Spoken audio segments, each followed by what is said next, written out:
When I make a video for you, yeah, you sat there watching me on the toilet taking your morning poop. I don't just throw them together, I have to go full-on investigative journalist. Sometimes to find a topic and other times to find a particular person.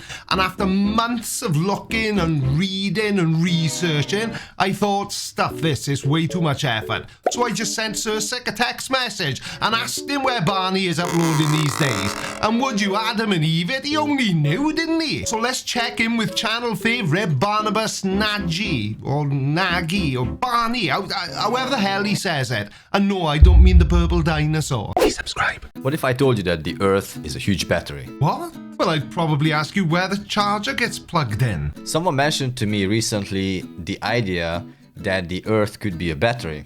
And I'm like, that's really interesting because... You're a gullible idiot who'll believe anything except the truth? You know, we have the two poles, right? The North Pole and the South Pole. And of course, this is the flat Earth map. And if you think about it, usually... Stop, just for a second. Battery poles are labelled plus and minus, known as the positive and negative terminals. And this naming is based on the type of charge each terminal has or interacts with, not directly related to the Earth's magnetic poles. I hope this isn't another example of a flat earther hearing a certain word and then completely butchering the meaning. And when I say that, what I actually mean is, please continue, Barnabas. The center is the positive charge and the outside circle is the negative charge. Ah, so that's exactly what you're saying then. You think the flat Earth is a giant battery? So for instance, if I was to give you an example, this is a simple double A battery. Basically, they call it usually the male pole or the plus pole is the one that is having that male character, and the other one that is rather flat or hollow could be the female. Well, this is all really fascinating stuff, Barnabas. But like every other flat earther, I can't really see where you're heading with this or what it's got to do with the shape of the Earth. And if you think about it, this is basically a giant vagina. I'm listening. So it could be the negative pole, and because we heard that there could be Mount Meru, you know, in the middle of the North Pole, we don't know. Yes, we do. If you're talking about what's physically at the geographic North Pole, it's not actually land at all, but a point in the middle of the Arctic Ocean. And the area is covered with sea ice that's constantly moving. So there isn't really a permanent marker or structure right at the North Pole, unlike the South Pole, which sits on a continent, Antarctica. And look, I don't want to be crude or anything, but if you think the flat Earth map looks like a lady garden, then you may need to get out more, pal, or find a new girlfriend. But if that's what you're working with, can I suggest cable tying a plank of wood to your ass so you don't, fall in? So anyway, how about that? Yeah, how about that? That this is a giant battery. Now, I'm going to show you a couple of things that I think prove that this is probably the case. So you're gonna prove to us watching you now that the flat Earth is actually a giant battery, and up until now nobody has noticed. Okay. So the first thing is that water is not a very good conductive, but salt water is. Yeah, it's the minerals and impurities in water that make it conductive, like the salts contained in seawater dissolve into ions. Now, interesting that we are talking about a charge, which is again about battery. To prove this, you could try running an electric current through water. It won't work. But if you dissolve some salt in it and attach a globe to the circuit, the globe will light up. Okay?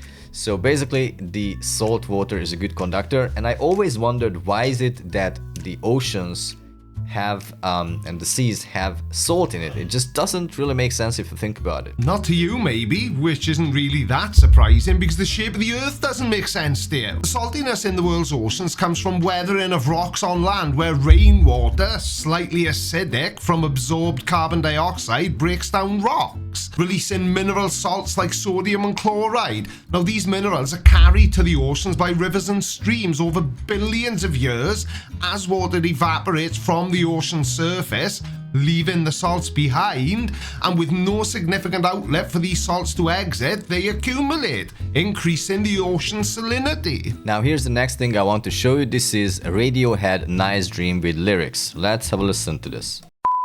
Hi, only me, Creaky. Now, Barney uploads on Odyssey these days and it's like the Wild West over there, but there is no way in the world I am letting this video get copyright claimed just because he wants to listen to a bit of Radiohead. Okay, so first of all, this person is communicating with an angel, which means probably the angel is outside of the dome, you know, in the real realm, and we are in that prison kind of dome. I'm saying nothing. Okay, so the sea would electrocute us all, right? So that's quite interesting statement. Is he serious? But it isn't a statement, it's a lyric from a song. And of course we know that the sea is probably not just on the flat earth but also above the dome. We don't know exactly how it is, but we have seen some sketches from Angela. And by the way, this link to the song was also from Angela. So hang on a second, so are we now saying that the Earth is possibly a giant battery and flat because somebody drew some pictures and sent you a link to a Radiohead song? But this is just crazy, I think, you know. Oh, Barney, wait to spoil my fun. I was just about to say that exact thing. It is crazy. In fact, I'd go one step further and say it's completely insane. Now, interestingly, I found this article on upsbatterycenter.com. Our Earth is a battery going flat. Stripped of all but the essentials, a battery is a store of energy that we can replenish, although not forever. Scientists at the University of Georgia believe Earth is a battery too, but it is running down, they say, because it took millions of years, whatever. Well, Barney, first of all, damn. And secondly, do you ever say any of this stuff out loud to yourself in a mirror? Maybe if you did, you wouldn't come across as a raving lunatic in your videos. The article highlights a compelling analogy made by scientists at the University of Georgia, describing the Earth as a battery that's depleting, and they argue the Earth, like a battery, stores energy accumulated over hundreds of millions of years through the photosynthesis of plants, which converted solar energy into chemical energy. Now, this energy is stored in a living biomass and fossil fuels such as oil, gas, and coal. But in recent centuries, human activities have rapidly consumed this stored energy, releasing it as low-quality heat out into space, thus discharging Earth's metaphorical battery. Just a flat earther to think this was literal. But it's interesting that it's one of the, mainstream websites. They say that, in a University of Georgia, that the Earth is a battery. Wow, what the fuck? Well, I couldn't have put it better myself, Barnabus. But you know what else is really interesting? The fact that you think a website which belongs to a company that manufactures batteries is hiding some sort of secret about the shape of the Earth. By the way, the idea that the Earth could be a battery came from Nigel, so thank you very much for sending me that email. Well, allow me to add my gratitude to that as well, Barney. Thank you, Nigel, because if you weren't enough of an idiot to think that this was the thing and then make the decision to email it to another idiot, we wouldn't be here looking at Barney's video. Now, I also want to show you this clip, Thunderstorms 101 National Geographic. So let's have a look. Off on the horizon, they rumble. Rolling across the land, they darken the skies to then spark fire in the darkness, letting out an unmistakable roar.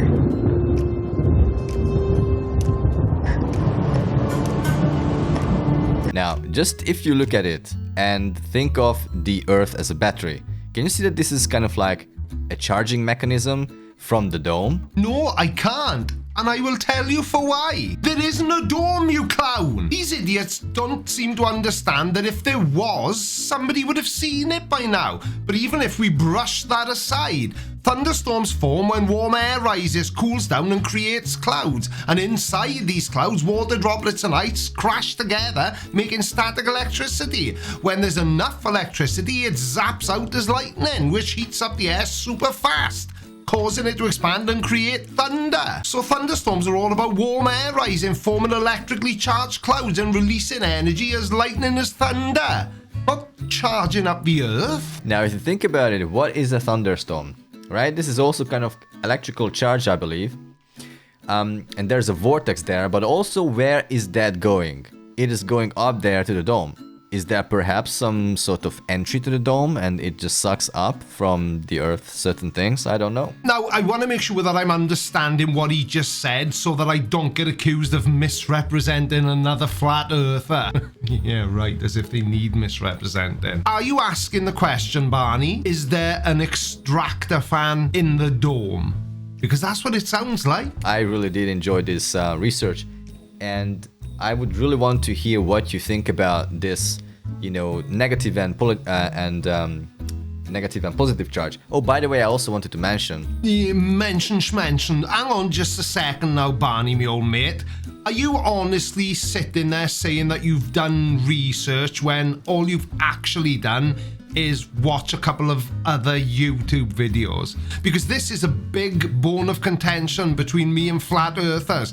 They scream that they're out there doing a very important research, and in reality all they ever actually do is watch YouTube videos from other people who already believe what they do. That's not research, that's watching YouTube videos. There are these poles, the positive and negative pole, probably the North Pole and the South Pole. And there are also politicians that are voted into power, who are the current politicians. It's all about that spell of the English language. They put all these things into our language. And if you think about it, it's maybe, this kind of power of the battery that they are actually referring to, of the Earth.